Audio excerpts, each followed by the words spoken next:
futuro do design editorial? Meu nome é Thiago Trindade, eu sou coordenador de desenvolvimento no Senac São Paulo. Eu sou um homem branco, de 1,80 m, uso barba, tô com uma camisa azul escuro de manga curta e uma calça verde. Essa é a Sala Senac no BDA, o Prêmio Brasileiro de Design 2024, e para a gente conversar um pouco como ponto de partida sobre o futuro do design editorial, a gente vai usar um novo projeto gráfico da Folha de São Paulo, desenvolvido por um professor nosso, coordenador da pós-graduação, professor Márcio Freitas, e esse debate vai ser mediado pelo Rony Delfino, que vai trazer contribuições valiosas, além do nosso também professor Sérgio Nicodemo. Então, para começar, eu convido o Rony, ele que é docente lá no Senac São Paulo, na unidade Lapa Cipião. Ele atua no mercado editorial na empresa holandesa Woodwing. Ele é mestre em comunicação e pós-graduado em design gráfico, com passagem pelo jornal Metro do Grupo Bandeirantes. Por favor, Rony.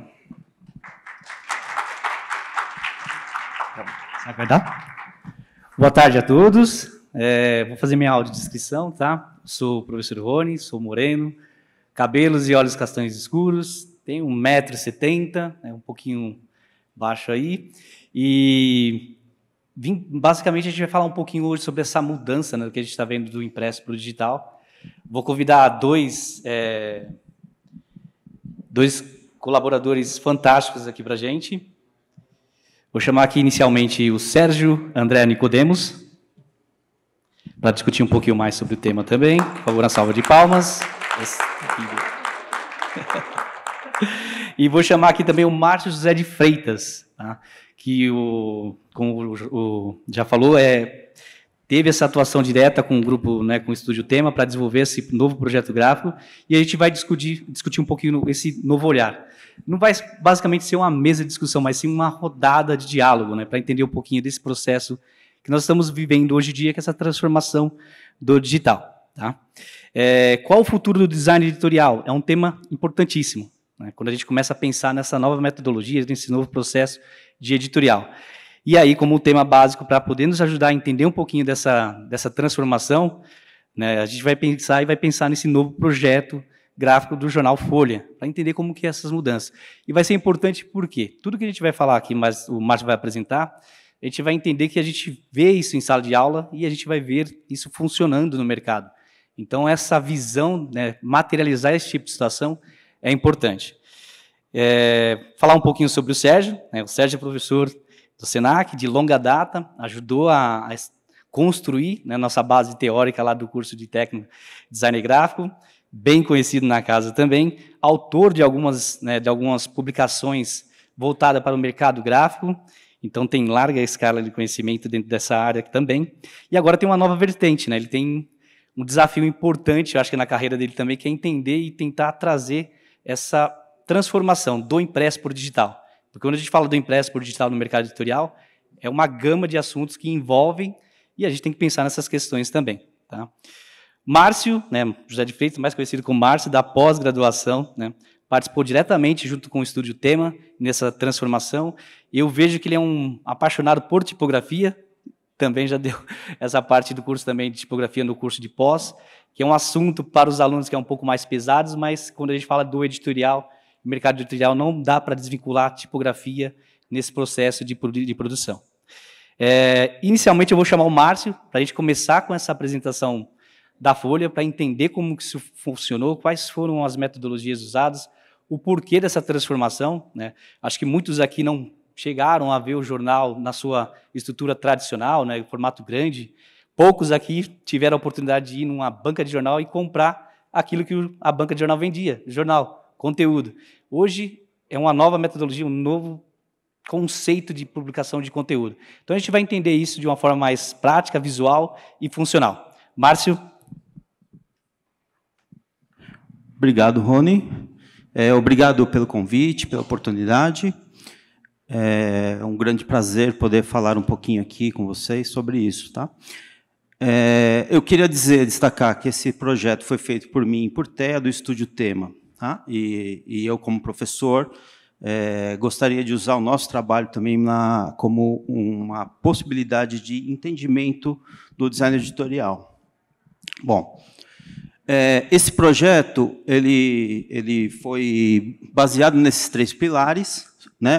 A valorização da marca Folha, identidade, a flexibilidade, que é a valorização do conteúdo, e a valorização do leitor, né? A organização espacial da notícia. Ou seja, o que a gente, dentro de uma redação de jornal, a gente chama de leitor, né? A gente, agora há pouco, teve uma palestra com a Bia e com o João, falando sobre o usuário, né? Nós, do universo editorial, e sobretudo de um jornal, a gente chama esse usuário de leitor. E tem essa máxima, a excelência seu leitor, porque é a partir dele e para ele que tudo a gente vai construir. O projeto muda um pouquinho o posicionamento da Folha enquanto um jornalão, né, aquele jornal tradicional que o Rony falou um pouquinho, ele muda para ser um produtor de conteúdo. Independentemente de onde esse conteúdo vai ser absorvido pelo leitor, é o mesmo conteúdo, ele precisa ter a mesma identidade, a mesma marca, a mesma cara. E como a gente faz para construir essa cara, essa identidade? Como que a gente vai fortalecer essa marca de quase 100 anos, de mais de 100 anos, né, da Folha de São Paulo, nesse objeto que a gente está acostumado, que é a extensão do nosso corpo, chamado telefone celular? Basicamente pela tipografia. A gente tem alguns poucos elementos para construir uma identidade visual numa tela de celular, sobretudo no universo digital, de jornal. Então, eu quero destacar aqui a importância da tipografia no produto editorial. Basta abrir qualquer jornal, qualquer site, qualquer produto e dar uma olhada o quanto de texto a gente tem. Por isso, nesse projeto, a gente fechou a tipografia para todos os meios, independentemente se é o digital ou impresso, a tipografia tinha que funcionar bem em todas as suas plataformas, né? Então, a gente trabalhou com essas 3 tipografias, uma específica para título, que é da Folha, né? Desenvolvida para a Folha, de uso exclusivo da Folha, Folha Serif, desenvolvida em 96, a folha texto para texto e a folha gráfico de apoio e de infografia. Em todas as plataformas, qualquer produto, folha, essas 3 tipografias que vão estar trabalhando em conjunto. Algumas adaptações na tipografia a gente fez para esse projeto novo, para o formato Berliner, né, que a gente consegue ver de melhor maneira. A principal mudança é o tamanho do formato do papel. A gente trabalhou minuciosamente a tipografia, diminuindo um pouquinho o tamanho do corpo e aumentando um pouquinho a largura de coluna. Aí, para que isso, né? Por que a gente faz isso? Com isso, a gente tem mais toques por linha e deixa a leitura mais confortável. Né? A legibilidade se dá não somente pelo tamanho da letra do corpo, mas também pelo contexto onde ela se encontra. A paleta de cor é o segundo ponto forte para construir essa identidade numa tela de celular bem pequenininha. Então, a gente também padroniza toda a paleta cromática da folha. E aqui, mais uma vez, a experiência do usuário, ou, no caso, a experiência do leitor, é melhorada com a diminuição do formato do papel. Esse formato não é uma diminuição econômica apenas, mas é, sobretudo, de ergonômica, né? Facilitar o uso desse objeto. O grid, que é algo fundamental para o design editorial, sobretudo para um jornal, né, diário, né? Pensa que a gente tem 3 horas para fazer 60 páginas, ele é uma ferramenta importantíssima e fundamental para a existência para a possibilidade do jornal acontecer. Então, a gente trabalhou o projeto do Berliner com essa colunagem um pouco diferenciada, que a gente chama de grid dinâmico. Tá? Tudo isso que a gente está falando, o ajuste na tipografia, o desenvolvimento do grid, é sempre pensando na excelência do seu leitor.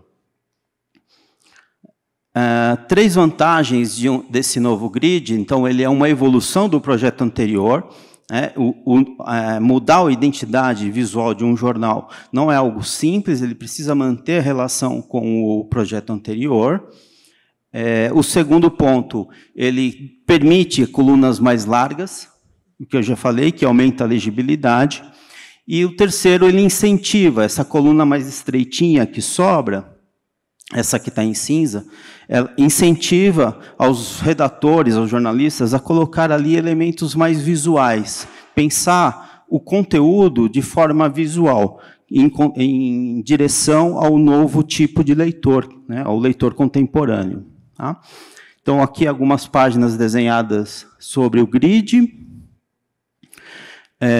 Tudo em relação ao projeto anterior ganhou mais largura, né, apesar do jornal menor, ganhou mais largura na coluna. Então, uma coluninha que a gente tinha de 2 centímetros e 3, que era essa aqui, passa a ter 3 centímetros e 6. Permite que tenha mais toques e a leitura fica mais confortável. O desenvolvimento de uma infinidade de peças gráficas para ocupar essa coluna dinâmica, né? Tornando a leitura mais rápida, facilitando a compreensão do conteúdo, pegando aquele leitor que tem 5 minutos para ler o jornal ali antes de sair de casa, pegar trânsito, estudar e tal, tudo mais. A organização espacial da publicação. Antes ela tinha 41 páginas, em média, aquele jornalão grande. Como eu falei, não é diminuição de papel, porque ele diminui o tamanho, mas aumenta o número de páginas, e ganha essa nova configuração, né, de morfologia da publicação. Política, depois mercado. O mercado ganha muita relevância nesse momento. Fortalecendo a identidade, pensando também no digital, né, o impresso ganha todos os seus logos de cadernos, de editoria, passam a ter a mesma composição, com a mesma cor, com a mesma altura, e a ilustrada fortalece essa característica do conteúdo cultural que permite uma abordagem visual e gráfica um pouco mais ousada, deixando seu logotipo solto, para que ele possa compor juntamente com a imagem, e assim formar uma comunicação um pouco mais contemporânea. Aqui são exemplos de páginas, né, tudo pensando sempre na valorização do conteúdo, na valorização do leitor, pensando como que esse conteúdo chega até ao usuário final, né, ao leitor. E aí eu mostro aqui alguns exemplos, apenas exemplos.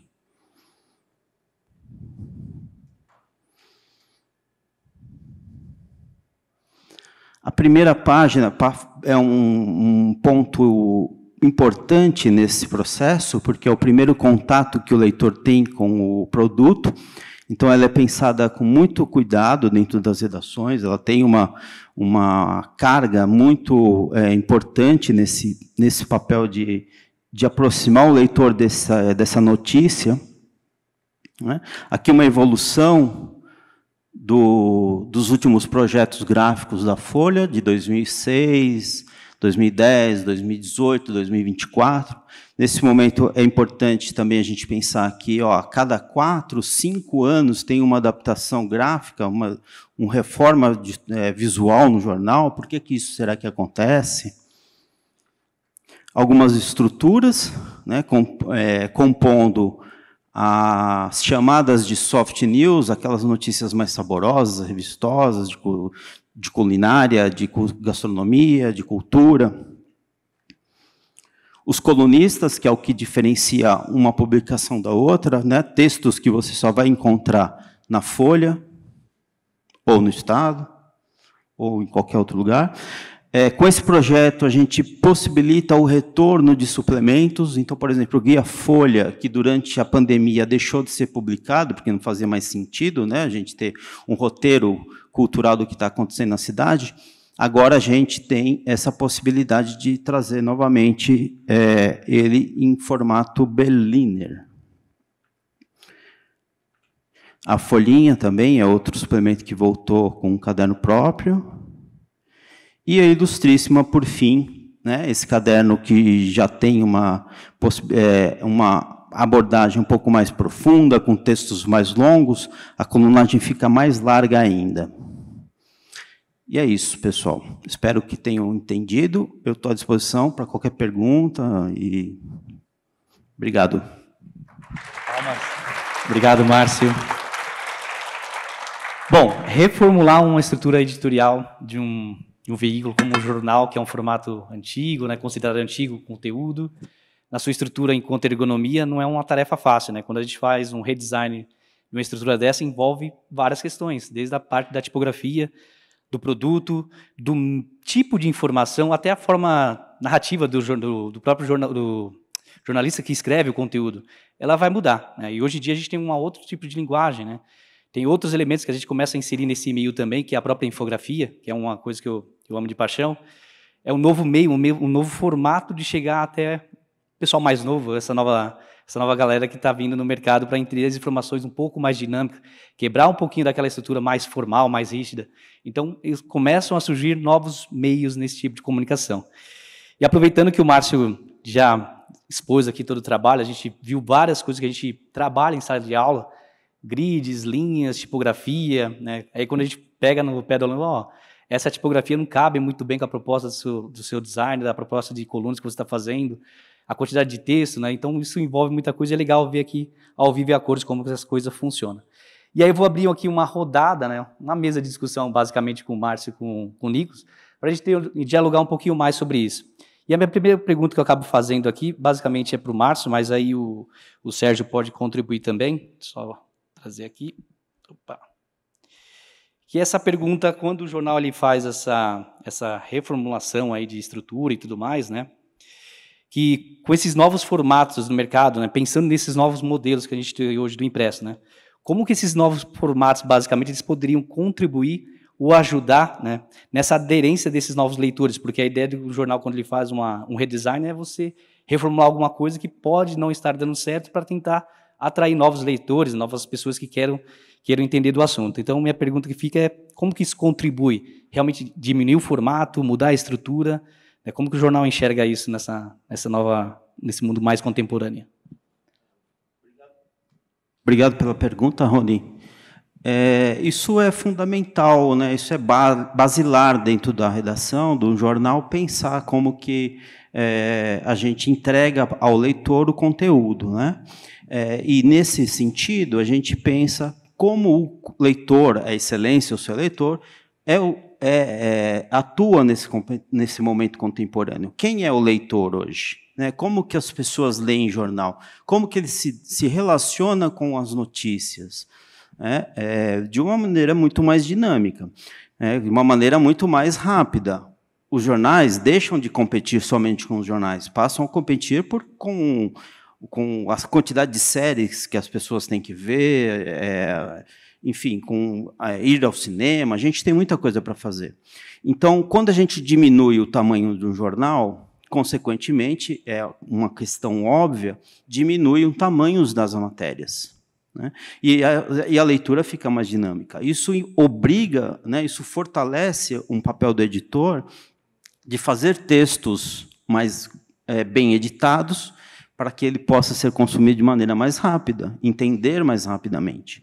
Então, eu acho que diminuir o formato é uma tendência, né, no mundo, é uma tendência que vem desde o começo dos anos 2000, que chega no Brasil aqui alguns anos atrás, e é em relação a isso, em direção a esse novo modo de leitura dos leitores mesmo, né, em relação às pessoas, como as pessoas leem. Legal. Essa mudança, na verdade, quando a gente começa a olhar para fora, né, como o Márcio falou, no Brasil chegou há pouco tempo, mas lá fora já o formato berlinês já é circulado com grande afinco, né, o volume era muito grande. E, basicamente, eu tinha feito até uma brincadeira e comentado uma vez, né, que esses formatos standard, que são os grandões mais tradicionais, quando eu trabalhava numa empresa que eu entregava o jornal internamente, que era quase um office boy interno, eu começava a reparar que esses jornais, basicamente, os grandões, né, os formatos maiores, eles acabavam parando sempre na mesa dos CEOs, né, dos gerentes, porque era um formato de uma ergonomia onde você tinha que ler sentado, um pouco mais confortável, com mais tempo, né? E aí é lógico, né, essa mudança de tecnologia, né, o acúmulo de informação e a velocidade como as informações são transmitidas hoje, eles vão forçar essa mudança ou economicamente, ou por uma necessidade mais específica mesmo do próprio jornal.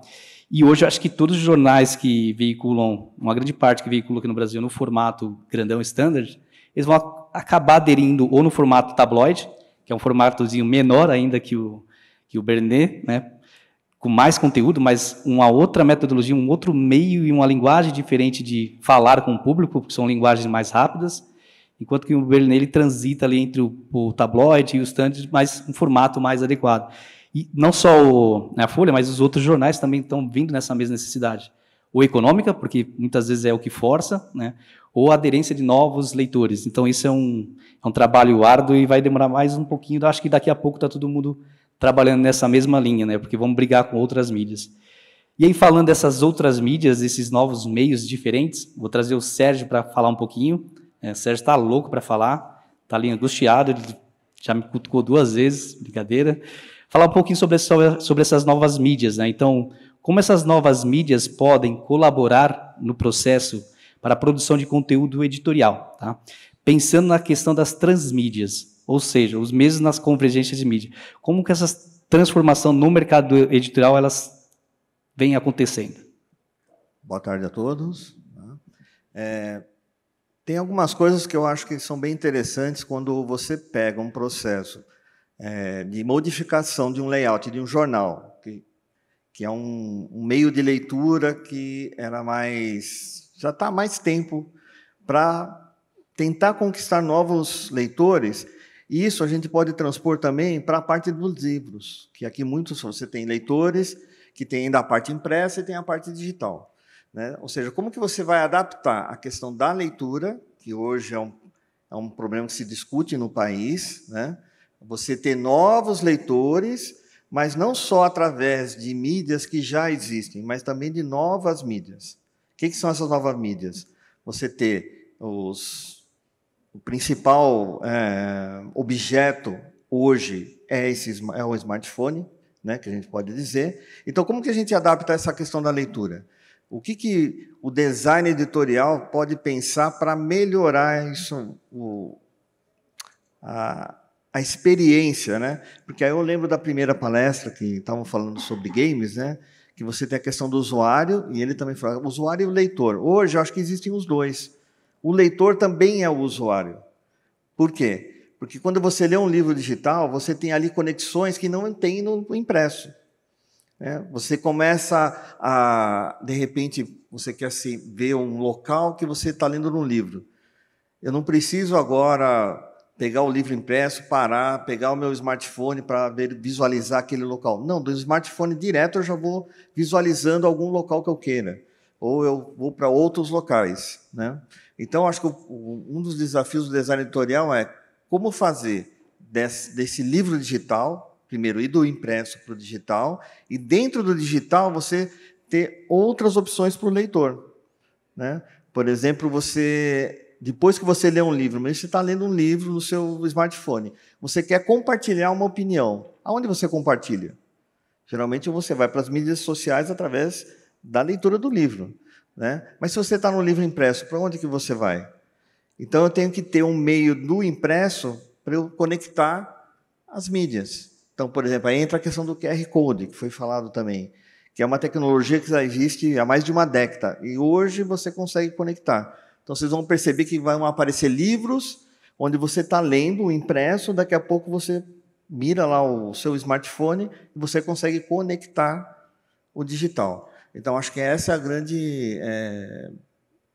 o grande caminho para o design editorial. Como que eu transformo esses dois? Sendo que o conteúdo, a história, é a mesma, né? Então, você tem os livros impressos, como que eu passo isso para o digital? Não ser apenas uma leitura só de texto, linear. É a mesma coisa que acontece com o jornal, né? O jornal vai se adaptando para que você conquiste novos leitores. Como que eu conquisto novos leitores hoje? tendo essas opções, né, de uma mídia para outra, caminhando de uma mídia impressa para digital ou o contrário também. Bom, essa é uma. Essa é a linha. Márcio? Eu acho muito interessante isso que o Sérgio falou, porque, principalmente do meu ponto de vista, o designer é um contador de histórias, né? Nós, como designers, somos contadores de histórias. Usar as novas mídias vai nos ajudar a contar essa história, né? Quando é muito mais simples a gente mostrar uma foto do que descrevê-la. A gente pode ver uma reportagem num jornal impresso, ler sobre uma banda nova, irlandesa, norueguesa, sei lá de onde, que surge, inspirada com tal e tal banda dos anos 70, e você pode ouvir um trechinho dessa música, entender a contextualização dessa notícia e por que isso é relevante. Então, as novas mídias, na minha opinião, Rony, elas ajudam a gente a contar histórias, né? Eu mostrei aqui, por fim, né, alguns jornais antigos, e até 2010, por que era tão colorido, por que mudou? Né? É porque ainda naquele momento se tinha uma divisão muito clara, isso aqui é o impresso vamos ganhar o espaço do digital, né? As pessoas não leem no digital, isso a gente dizia lá em 2010. Isso não é verdade, né? Quando o jornal Folha passa a ser um produtor de conteúdo, e esse conteúdo pode ser adquirido, pode ser consumido, pode ser lido em qualquer plataforma, é nesse sentido, né? É de contar histórias. E aí o jornal fica muito mais parecido, incluindo na sua visualidade também, com as mídias digitais, né? Legal. Vou contar um pouquinho de uma experiência que eu acabo tendo no mercado, né? Que eu trabalho basicamente para uma empresa holandesa aqui no Brasil, e a gente implementa tecnologia para as editoras. Então, a gente basicamente implementa essa parte de automação, né? Algumas interatividades, e você acaba navegando pelo mundo de uma editora, né? Acho que a grande maioria não tem noção do quão é trabalhoso e quanto tempo demora para desenvolver um livro, por exemplo, didático, né? São cerca de meses, vários departamentos trabalhando ao mesmo tempo, o editor, revisor, pessoal de ilustração, o cara que vai fazer infografia, né? E esse livro, no final das contas, eles têm que sair nas duas plataformas, nas duas formas, no final da conta, impresso e digital. E um dos grandes desafios para essas editoras, basicamente, é o que eu coloco nesse livro digital para ele ser interessante e ser fácil para esses alunos, né, nesse momento, para entender esse conteúdo, né? E aí começa essas novas tecnologias, QR Code, realidade aumentada, os objetos interativos digitais, que são jogos dentro da narrativa do texto, né? Isso acaba criando um novo mercado, um novo grupo de consumidores, e o conteúdo acaba sendo assimilado de forma diferente e mais rápido, né? Tem algumas pesquisas que acabam demonstrando esse tipo de absorção pelo leitor. Então, interatividade entre o digital, né, o offline e o online, eu acho que não tem como a gente regredir, né, retroagir a isso. Então, realmente trabalhar com eles de uma forma inteligente para que o assunto se torne mais dinâmico e mais interessante ainda. Então, é uma das grandes preocupações. Eles contratam, né, psicólogos para entender o quanto o jogo ele consegue ser absorvido, o quanto é difícil, né? Tem quando a gente fala dessa nova vertente, né, o material, o livro que é digital, ele tem que ter audiodescrição, tem que ter descrição de imagem no seu conteúdo, no campo de metadados. Então, contrata-se uma empresa especializada em descrição de imagem para relatar todo que a imagem representa de um ponto de vista educacional, ótico, social, e aí, quando passar no leitor de tela, o próprio leitor vai identificar e vai transcrever aquela imagem. Então, não tem como a gente brigar com isso. Então, a gente vai se associar tanto à parte do design quanto à parte do digital, pensando nessas melhorias. E no mercado ele já pensa nisso já há um bom tempo, né, com relação a essa estrutura. Posso falar uma coisinha, Rony, Deve. que me veio agora na cabeça? Que é, como a gente está falando desse universo digital, né, onde mais de 80% do consumo de notícia é o celular, aí pode surgir uma pergunta: por que a gente ainda está falando de impresso, né, aqui no século XXI, falando de algo que surge lá no século XVIII, XVII, mais ou menos, que tem o seu auge lá no século XIX? Por que ainda, né?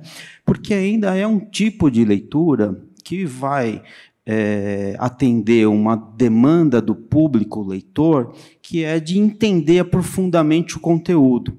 Então, o jornal impresso propõe uma leitura mais calma, mais tranquila, mais demorada, mais imersiva, quase como um livro, de maneira que o conteúdo pode ser um pouco mais bem elaborado na cabeça do leitor. Então, tem estudos, né, sobretudo o estudo de um Poynter, do Instituto Poynter, que é um instituto estadunidense, que diz que o jornal impresso tem uma tendência a virar um complemento do digital, né, nesse sentido. O digital dá aquela notícia rápida, quente, aconteceu, é isso, tal, pá, rapidamente, né? Caiu um avião, morreu alguém e tal, tudo mais. Depois de 2, 3 dias que a gente vai entender o que está acontecendo, pensa no 11 de setembro, por exemplo, né, de 2001, depois de alguns dias que a gente vai conseguir entender isso. E, nesse sentido, o jornal impresso propõe uma leitura mais calma e tranquila, né? Então, faz muito sentido ainda. Bom, nem combinei, mas já pegando o gancho aqui, né? Quando a gente fala dessa mudança total, e a gente pensa no design gráfico, e o pessoal que está se formando, que busca conhecimento para isso, a gente pensa no mercado de trabalho, né? E aí a pergunta que eu vou fazer, basicamente, tanto para o Sérgio quanto para o Márcio, pensando na velocidade das informações, né, no processo de multicanais, porque, basicamente, hoje nós somos multicanais e somos multitelas, né? Quando eu falo de multitelas, eu tenho um celular, eu tenho um tablet, tenho um computador, tenho uma TV digital, que é um outro tipo de acesso, tenho um relógio que pode me passar informação, né? Pensando nesses consumidores multiscreen, né, como que os profissionais de design, os formandos, né, precisam estar se preparando para esse futuro, né, do mercado de trabalho? E quais são os conhecimentos necessários hoje que precisa ter para poder trabalhar com isso? Porque, assim, eu tenho na minha cabeça que, antigamente, você ia procurar trabalho na lista de pré-indicações que você precisa ter, né, o mínimo necessário. Você tinha lá 2, 3, 4, 5 tópicos. O cara precisa entender de produção gráfica, entender de diagramação, de Illustrator, pacote Adobe, né? Mas hoje o negócio mudou de figura, né? Então, o que hoje um design gráfico ele precisa ter para atender essa demanda do mercado que é multiscreen? Bom, primeiro que é complexa, né? Mas vamos lá, vamos tentar, né? Eu acho que assim, a parte do design gráfico dentro do design editorial. Claro que ele trabalhar, por exemplo, a questão... Eu trabalho mais com livros, né? Mas toda essa parte de diagramação de livros, margens, toda essa parte conceitual continua. Você precisa saber de qualquer jeito. Mas aí eu acho que tem um outro componente que vai entrando, que são questões ligadas ao digital, né? Entender um pouco mais qual é a relação, não só do leitor. O leitor ele existe, mas do usuário com a interface do que você está projetando. Então, por exemplo, você vai projetar um livro, né? Se um livro impresso, você tem toda uma série de etapas, né? E ele tem vários componentes, capa, quarta capa, lombada, você está pensando nisso. A tipografia, o tamanho da margem, tudo isso passa como estrutura, continua. Mas quando você passa para o digital, você tem que começar a pensar em outras coisas, né? Não vai ter mais lombada, não vai ter mais quarta capa, mas em compensação você pode abusar de cores, que não, geralmente, às vezes o livro você não tem essa possibilidade, né, por causa da impressão, da tinta.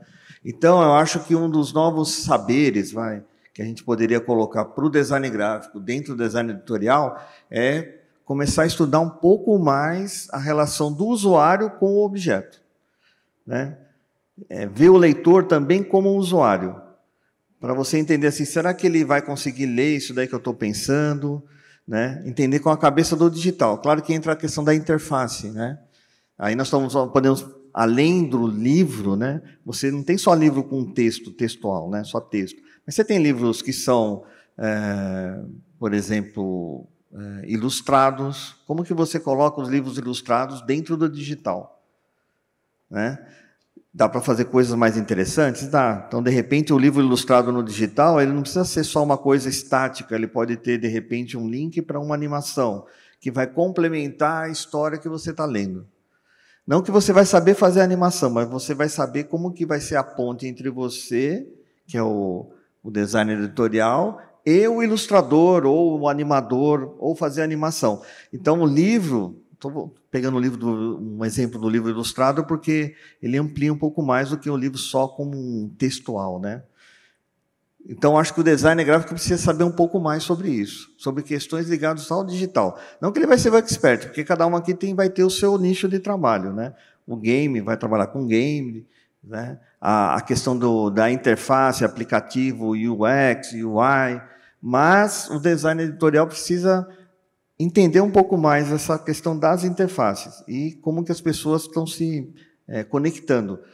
Um ponto que foi levantado, a questão do livro impresso, ou do material impresso e material digital. Então, a gente está falando aqui, parece que o digital está 100% de tudo que se vende. Não.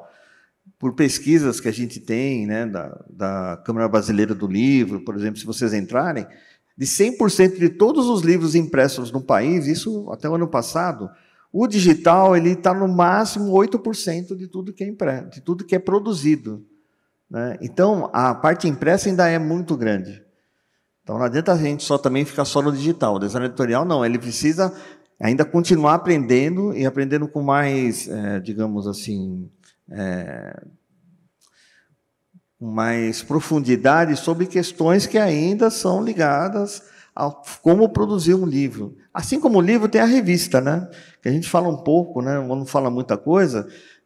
Aqui a gente falou de jornal, falou de livro, mas tem a questão das revistas também.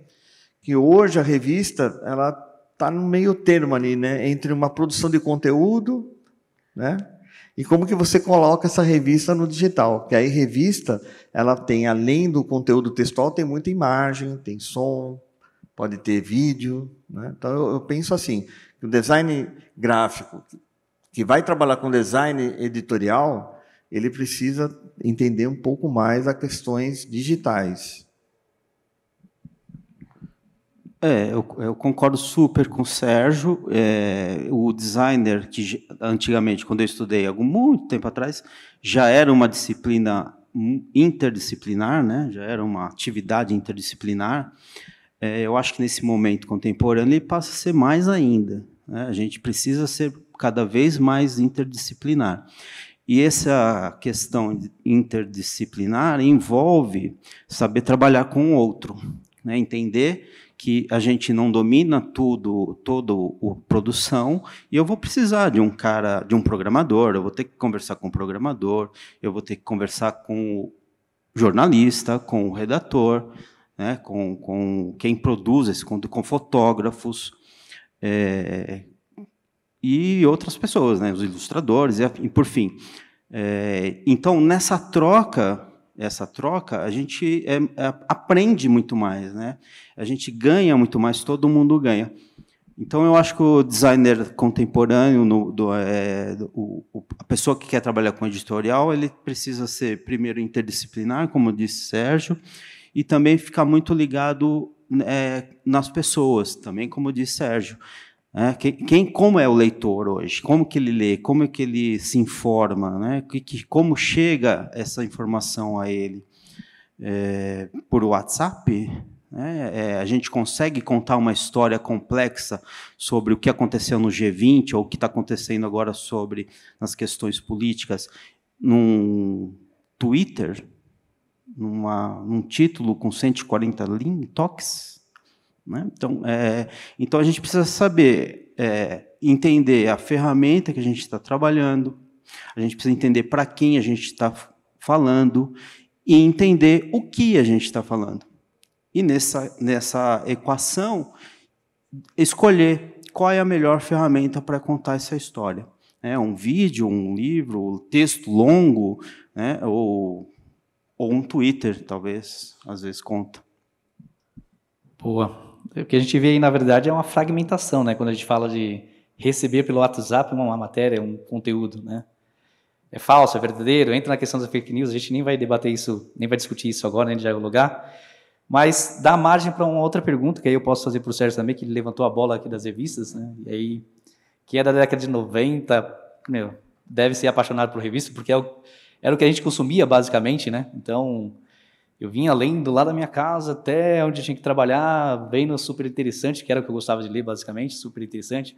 outras revistas voltadas para a área de tecnologia, de conhecimento no geral, mas a Super Interessante sempre me chamou a atenção pelos seus infográficos. Acho que foi por aí que eu comecei a ter essa paixão alucinada por infografia, né?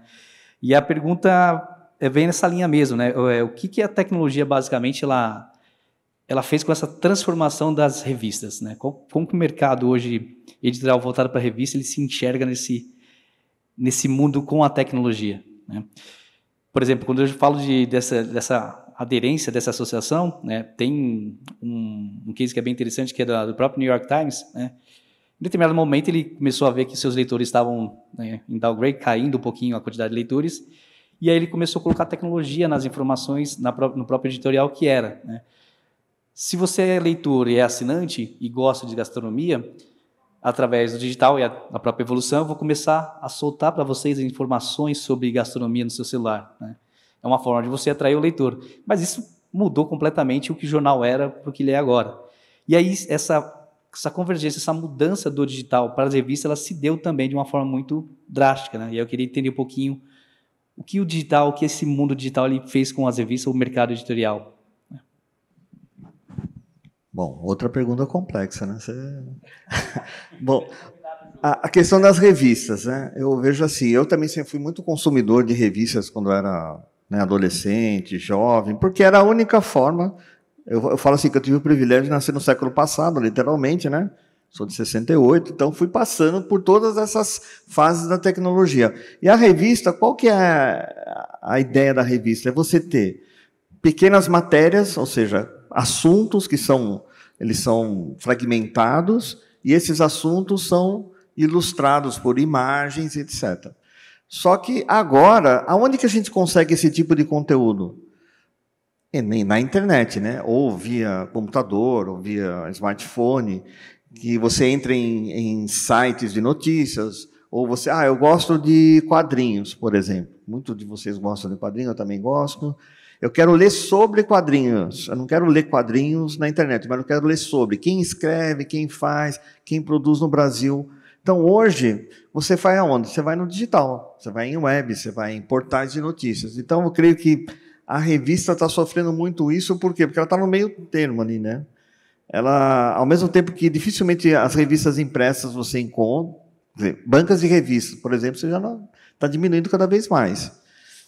Então, essas revistas impressas acabam indo tudo para o digital. Então, você tem hoje revistas digitais, revistas que antes eram impressas, que só estão no digital. Só que a leitura muda um pouco. Se você lê no computador é de uma forma, se você lê num tablet é de uma forma, se você lê num smartphone é de outra. Ou seja, ela vai se ajustando, né? Isso eu vi uma das possibilidades das revistas, né? Embora, aí a gente entra em umas questões estruturais, que acho que não é o momento. Não são todas as pessoas ou todo mundo que tem acesso à tecnologia. Então, tem muita gente que ainda não tem esse tipo de acesso. Nós, aqui na plateia, a gente pode ser privilegiados porque a gente tem esse acesso. Mas tem muita gente que ainda consome revistas porque não tem esse acesso. Porque o smartphone ali, no caso, não é para a leitura e para o lazer e para adquirir conhecimento, mas é para trabalho. É para receber chamada de WhatsApp, é para arrumar um emprego, etc. Então, ao mesmo tempo que nós somos muito tecnológicos, a gente tem um outro problema estrutural, que é, será que todos têm acesso a essa tecnologia? Né? Então, eu vejo que a revista caminha por isso. E as revistas, acho que foi muito substituída por catálogos. Se vocês pensarem, então, você tem uma empresa... já estou terminando. Tá? Uma empresa quer fazer um anúncio ou quer falar sobre um determinado produto ou vários produtos, lança catálogos. Aqueles catálogos que você vê no WhatsApp não, no Instagram, já pensaram nisso? Você quer saber mais sobre marketing digital? Baixa aqui o nosso e-book. O e-book nada mais é que um catálogo que se assemelha a uma revista. Tá? Então, acho que esse é o caminho da revista. Revista impressa, eu acho que a tendência é um dos meios que tende a desaparecer. Eu vejo isso. Infelizmente, claro. Eu lembrei de uma aluna, alguns anos atrás, antes da pandemia ainda, que ela, na aula de projeto gráfico de revista, quis fazer uma revista no Instagram, né? A revista Ela só vai existir no Instagram, tá? Mas aí eu perguntei, né? A pessoa vai clicar e vai para o site? Não, ela vai existir só no Instagram. Mas tá bom, mas aí se eu quiser ler a matéria, a reportagem, tá no Instagram. Aí eu fico pensando que profundidade que a gente consegue ter, né, nessa comunicação do Instagram, né, das redes sociais. De fato, é uma crise grave que a gente está vivendo, sobretudo no universo da revista. Eu acho que é por aí que o Sérgio falou mesmo. Quem descobrir, quem souber o que fazer, pode registrar a patente, vai ficar rico, e talvez não sei o que fazer, sinceramente, com as revistas. Bom, acho que no fim as revistas vão virar um colecionável, né? Quem tiver lá e guardar, pode guardar, que vai ter um resultado bem legal no futuro. Gente, quero agradecer a todos, né, que compareceram aqui hoje, professores, amigos, alunos que se dispuseram a vir aqui com o tempo. A gente termina a nossa apresentação aqui, uma salva de palmas para os nossos professores. Muito obrigado.